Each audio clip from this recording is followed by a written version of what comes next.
All right, how's everybody doing? We're gonna do this a little bit differently today. So I'm a personal trainer by trade. This is how I feel comfortable. I think it's pretty genuine how we're gonna talk here. And what I'm gonna do today is I'm gonna talk to you about the diets that I've done and ones that my clients have tried and kind of some of the feedback that I've gotten from them. The very best of each diet and the very worst. You gotta understand, guys, there's not a perfect diet and there's not all trash. Some are pretty bad. But I'm gonna give you honest feedback today, not only from myself, but from my clients that I've had over 25 years. So we're talking about a lot of experience here, okay? So that's what we're gonna do today. Stay tuned.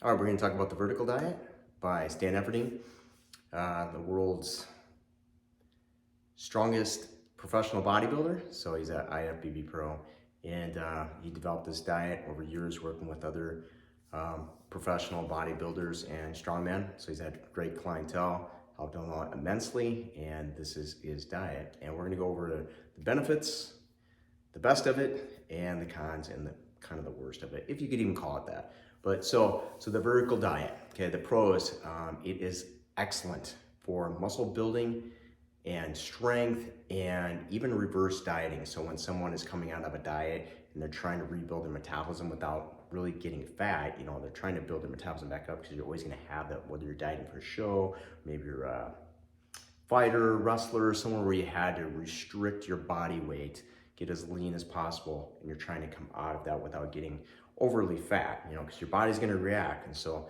this could be a great diet for that too. So that's definitely a benefit of that. It's healthy and nutrient dense without really loading you down. So when Stan was putting this together, he really thought a lot about, like, okay, which vegetables are gonna be sitting in my stomach too long? What's gonna digest easily? So when you're trying to assimilate all this protein in food, you want it to be able to digest quickly, smoothly, without causing a lot of gastric distress. You know, like even eliminating maybe possibly like where you might have usually mix in, like with rice, have like onions and peppers. You might eliminate onions because that might cause a lot of distress to somebody, or maybe eliminate the peppers. One or the other. You're trying to find out what works really well for people so they can digest, assimilate all that protein as much as possible, and it's real food. It's not just all shakes and stuff, okay? So that's definitely a plus to it. Now, if you don't have time for all that food prep, which might take up a lot of time, you can actually buy pre-made meals that he has already made as well. So that could help a lot of people too, because sometimes that's very convenient. Or if you do make quite a bit of money and you'd rather just have somebody else do it for you, you can do that. So that's definitely available. Some of the cons, okay. Now you either gotta do food prep, which maybe you're not used to and you gotta learn a lot to prep for this, or you gotta pay for it, which could really add up in price, you know, because there's a premium that's to be paid when you actually are buying the pre-made stuff, just like anything, guys. So it is available, but that could be a con or cost prohibitive if that's the case for you.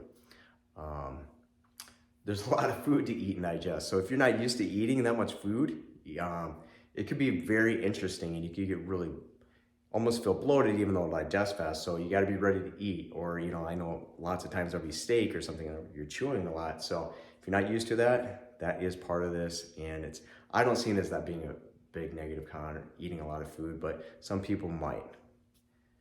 And last but not least, it's probably not the best diet for losing weight. This is definitely something to build up, you know, trying to build your physique, get as strong as possible, which everybody should probably do too. But if you have a time period, or maybe you're overweight or obese, this might not be the first diet to start with. It's a great diet, but it's definitely looking for probably maintenance or building. You know, if you need to get your body fat level down to a safe level or something that's healthier, this might not be the right diet for you. Or if you're an athlete where you have to get your body fat down for a time period, you might not be eating a whole lot of food, even though it's nutrient dense with this particular type of diet. But that's really not that big of a negative. So just to go through it again, summarize, okay, great for building muscle, strength, reverse dieting, very healthy and nutrient dense food. You can buy pre-made food if you don't want to do the food prep.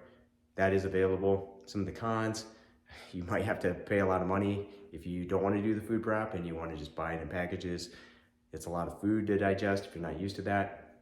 And it's probably not the greatest if you're really need to lose a lot of body fat or keep your body weight down in general. So that's a summary for it. Those are the best of it, the worst of it, which there aren't that many, but that is the vertical diet by Stan Efferding. Hopefully you found this video useful and you gained some insight that you may not have known. If you're looking for more information about diets and how to apply them correctly, check out other videos I've released and see which ones may suit your needs the best. Take care, and I'll see you in the next video.